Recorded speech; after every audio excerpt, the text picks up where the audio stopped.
Now, you're going to introduce Governor Romney at the convention.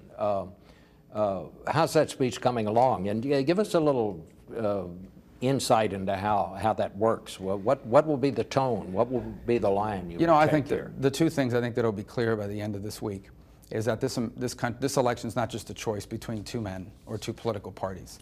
It's literally a choice about which direction we want this country to go. Do we think that the way forward is for us to become more like the rest of the world, or is the way forward for us to help the rest of the world become more like us?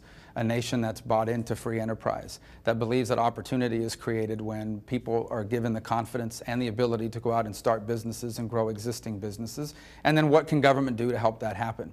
And so I think the stakes is important for people to understand what's at stake here. We're not just voting for the person we like more, we are also voting for two very different directions for our country.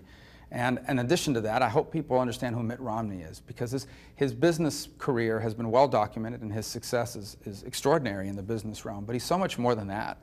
He was a successful governor. The job he did at the Olympics in Salt Lake City was extraordinary by all accounts.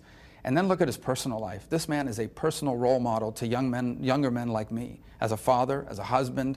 You look how successful his family has been. Everywhere that he has ever gone, whether in his church or his community, he has made it better using his talents and his time.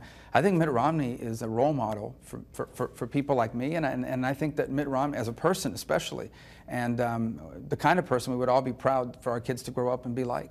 How does this work? I know at some conventions in the past, the candidate staff has written the speech. Will you tell them what's in the speech? Will they suggest things to you? How does that work? They actually have not asked me to say anything in particular other than understanding I'm going before Governor Romney.